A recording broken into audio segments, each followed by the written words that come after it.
Good evening, ladies and gentlemen. My name is Augustus, and I'm back again with another episode of Tsukihime. When we last left off, there was lots and lots and lots of exposition from Ciel about both Arcueid and our enemy, who now finally has a name, and he is and will forever be referred to as Roa, which is a name that, well, doesn't have that much of a let me adjust in my chair.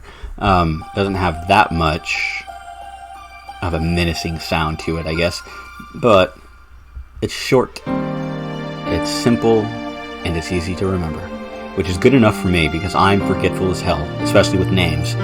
But without any further waffling on, let's get back into it, shall we? Thump.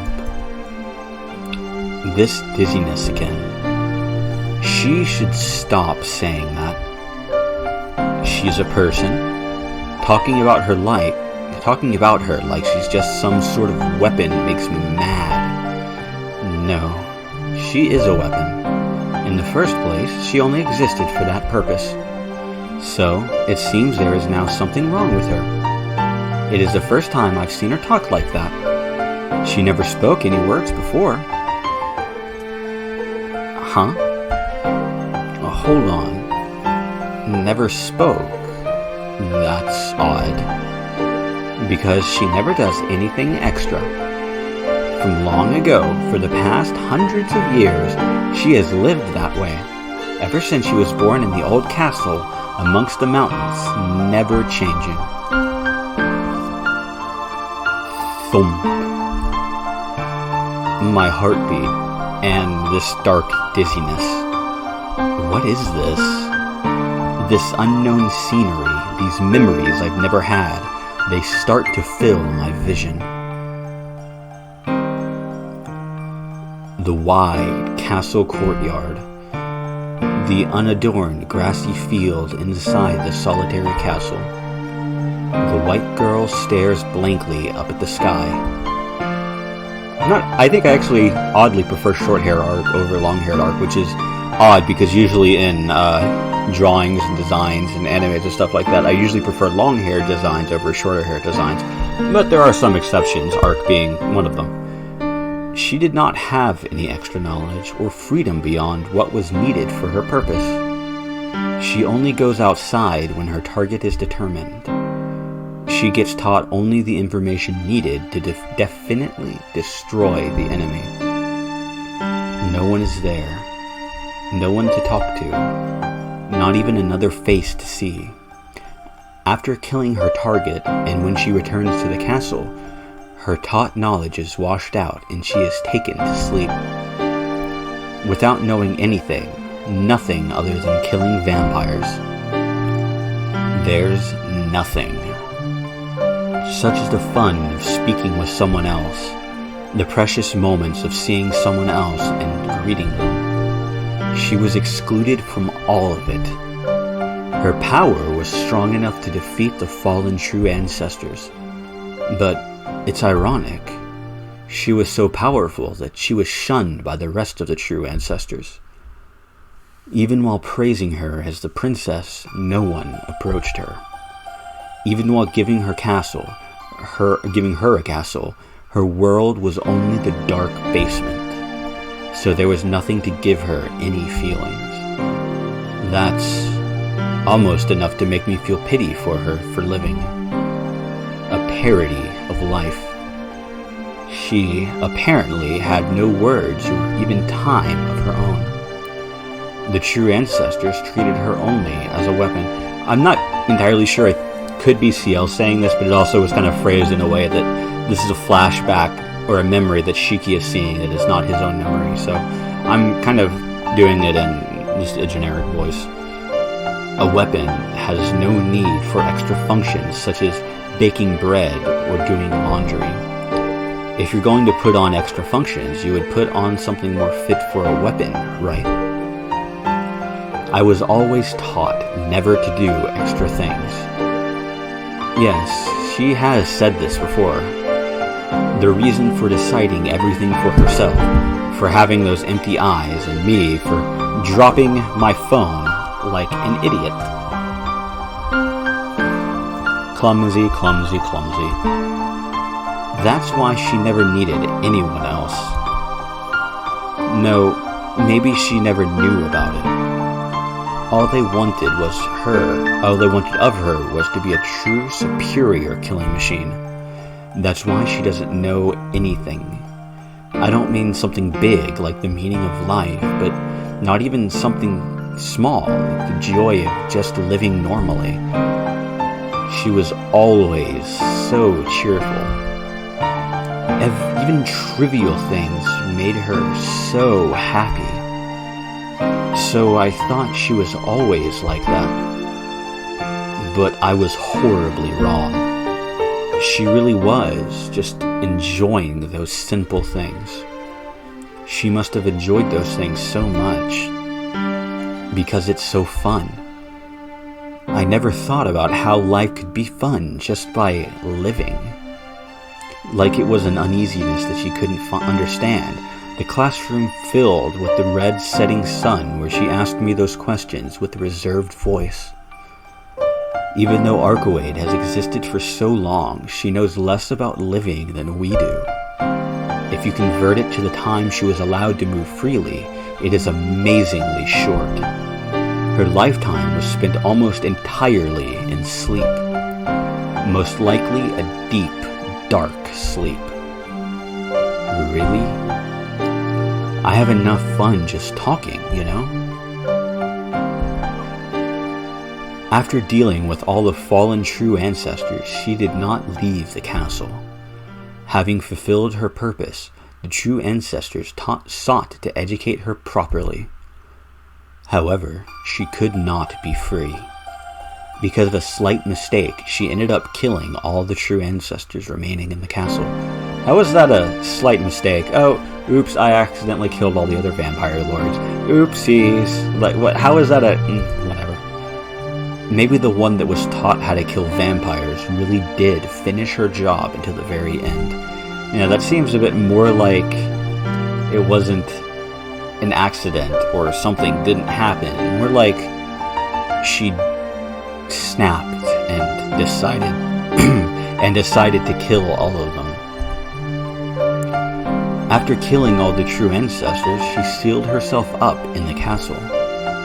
In the empty castle of the true ancestors, bound with 1,000 chains. I need to take a drink very quickly.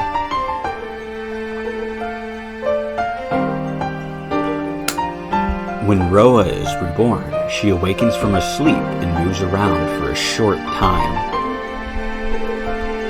I think I accidentally just pushed my push to mute or whatever. In the middle of that fixed world, she never said a single word.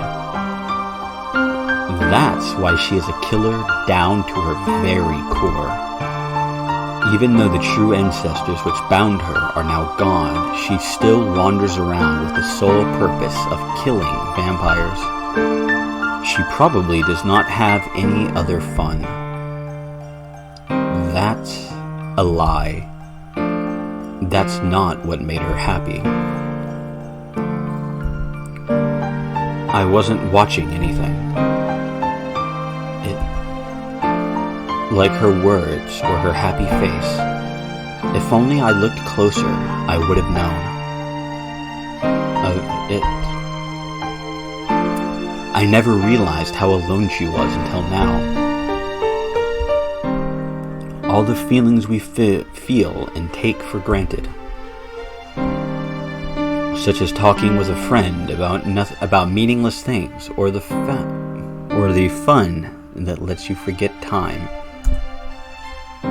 At the end of the day, lying down on a bed and the peacefulness of just staring at the ceiling. To her, those unimportant things were priceless moments of happiness. All of it. What is misery? It's her not even knowing how miserable she is.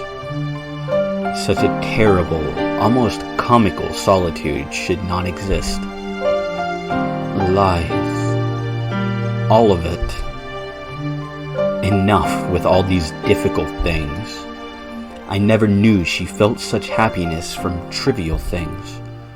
If I could let her know that such things were things she could always enjoy, that would have been such a great... Tono-kun? Her voice returns my vision to normal. What's wrong? He suddenly went quiet and spaced out.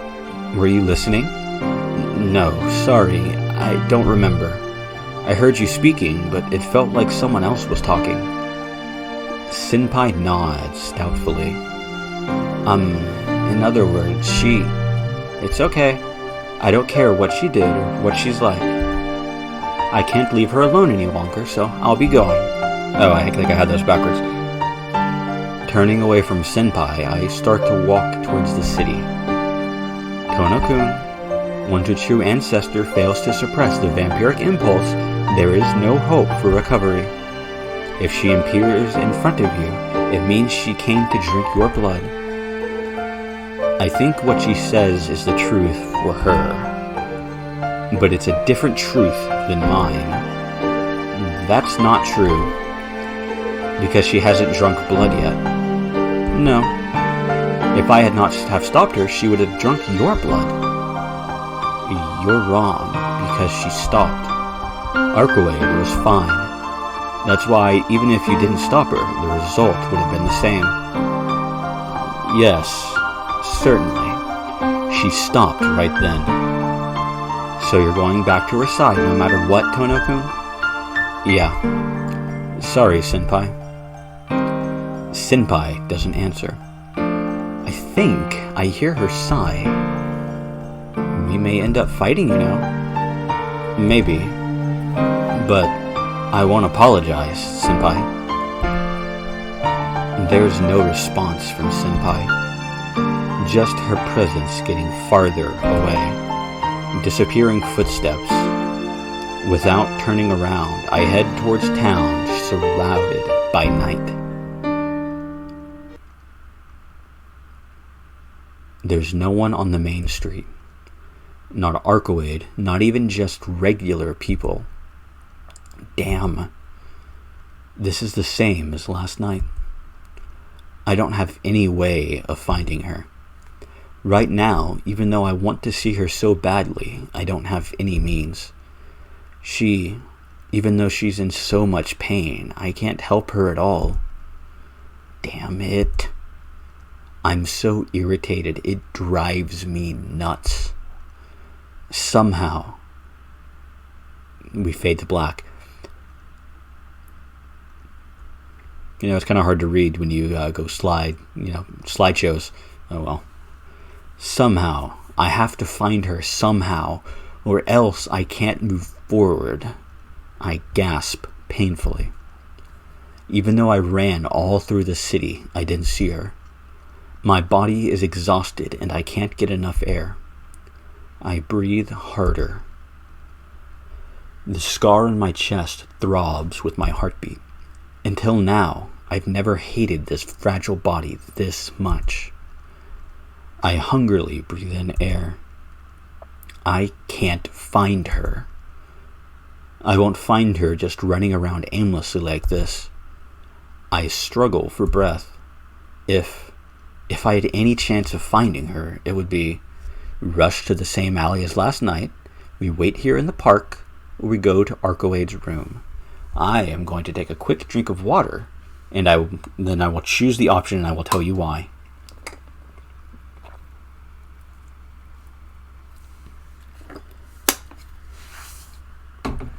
Well, this is actually kind of surprising because I know what it is by looking at the thing, but every time I look away, I think, "Oh, I gotta go to her room because that's where she'll be, right?" Nope. We wait here in the park, but for some reason, and I think it was because the order of some of the stuff was mislabeled in a previous choice, just the numbering, not what the choice did, but the numbering is wrong. But it actually gives us 2 points of regard if we wait here in the park. And going to the alley or going to her room gives us nothing. So, like the good little puppy we are, we will wait for her right where she left us. I'll stay here. We promised. We promised to meet here. We still haven't fulfilled our promise for tonight. To meet here and to fight together. So, if I can't break this promise, if she thinks it's too important, Arcueid will come back here. I can only continue to believe in her and wait here.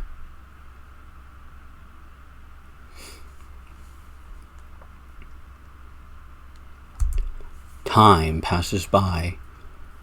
The clock ticks mechanically, recording the passing of each second. I feel like I'm drowning. My body doesn't want to wait a minute longer. Just sitting here makes waiting seem like the utmost in idiocy, and I want to run off and search for her again. But my heart is calm. Even though my body urges me to hurry, my heart remains calm. I continue waiting, staring up at the moon. It's horribly quiet. No sound, as if the night froze everything. A quiet stillness, as if Arcueid and I were the only ones in the entire world. If I can stay in such a place, then it isn't painful at all to wait for any amount of time. So, right now, I'm drowning in bliss. Only time passes by. Just 2 hours until dawn. If the day breaks, Arcueid and I will probably never see each other again.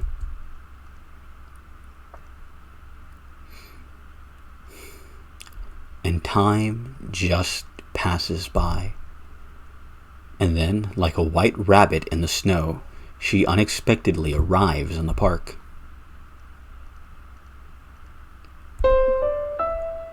Arcueid doesn't say anything. With downcast eyes, she doesn't make a move to come closer. Arcueid. I call out to her.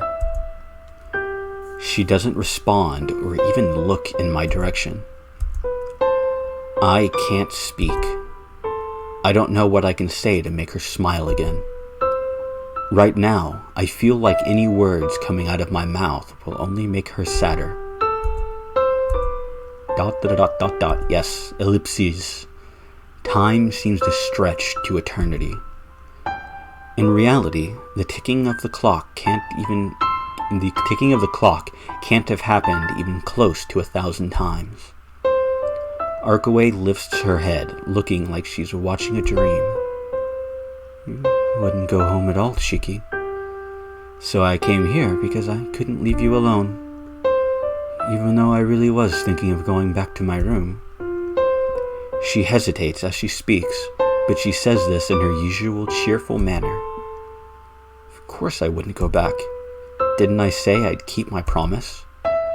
I still haven't been any help tonight. That's enough. You don't have to do that anymore. Enough? Just what's enough, Arcueid? Doesn't it go without saying? It's just that I'm a vampire and you're a human, Shiki.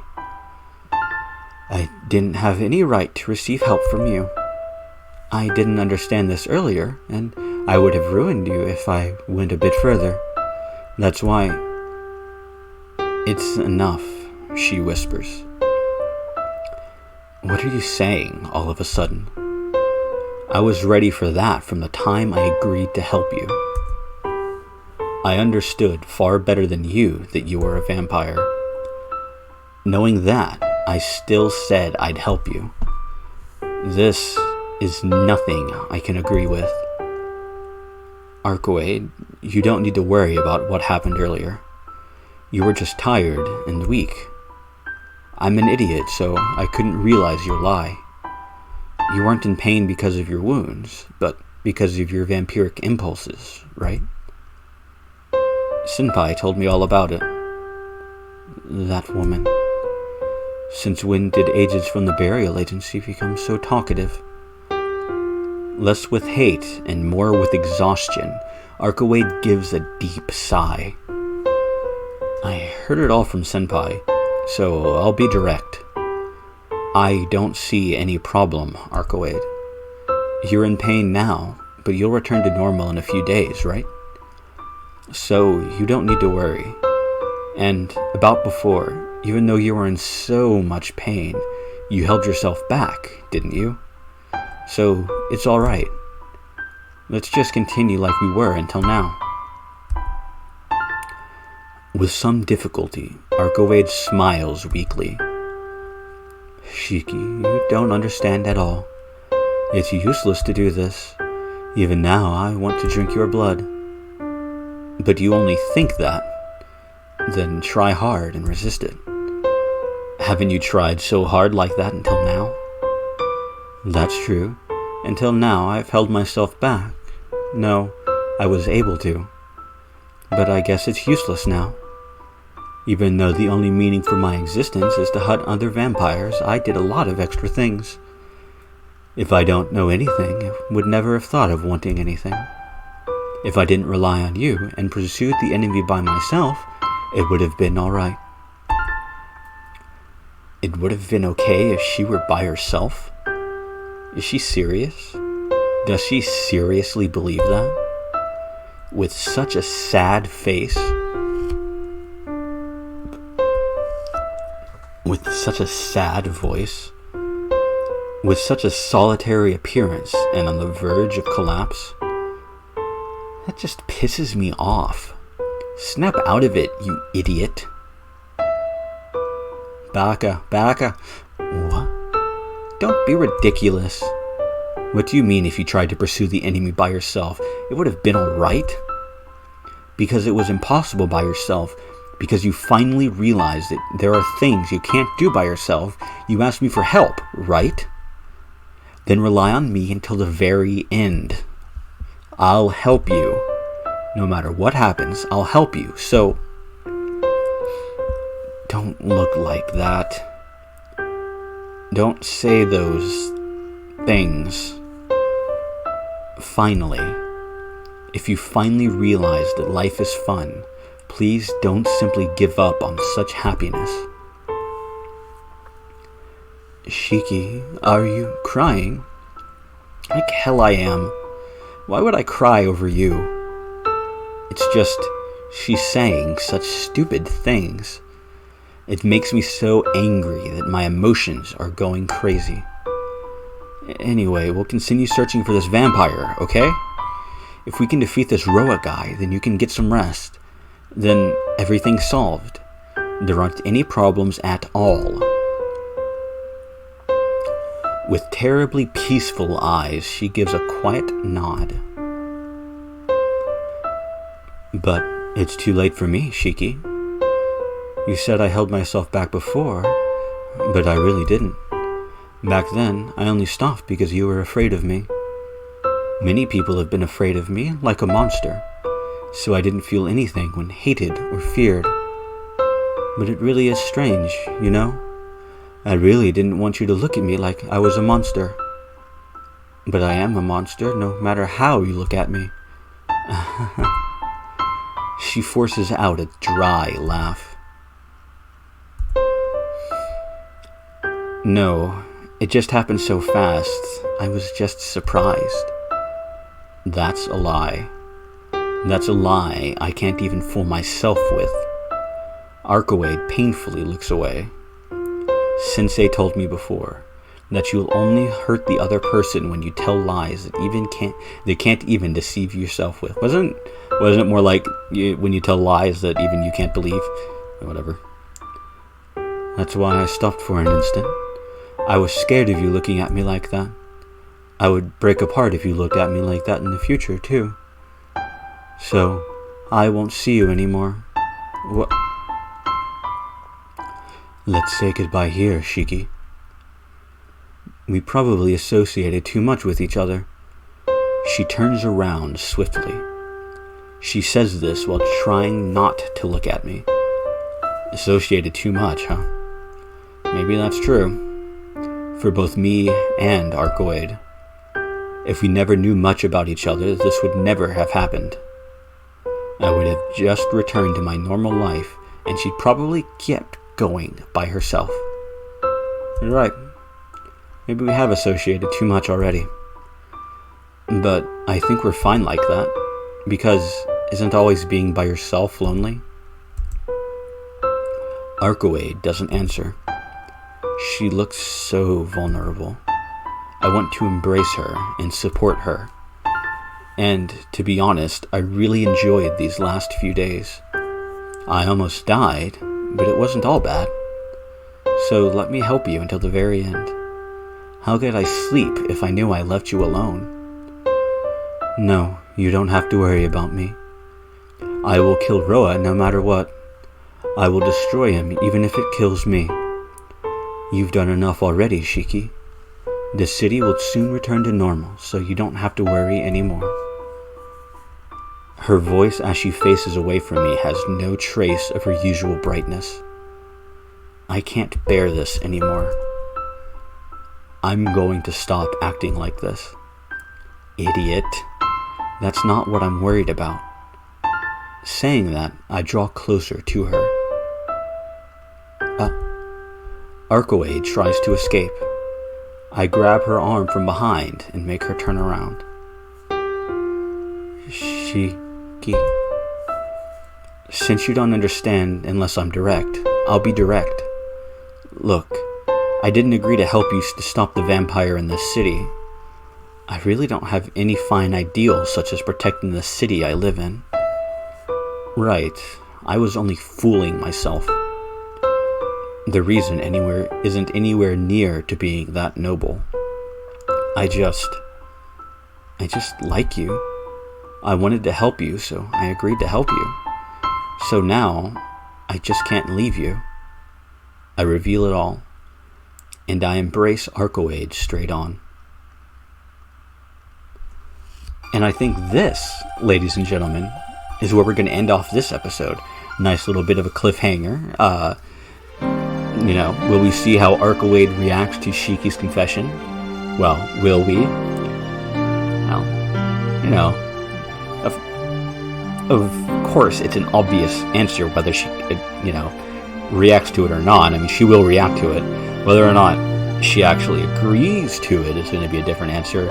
And, well, I mean, it's a visual novel, and there are heroine routes, so I guess the answer is pretty obvious to that. But still, I'd have to leave a little bit of mystery, a little bit of a cliffhanger to switch off episodes by, try to keep people interested and try to not run episodes over 35 minutes, 45 minutes again. That's a good thing to do as well. Oh, anyway, I hope to see every one of you next time in Tsukihime.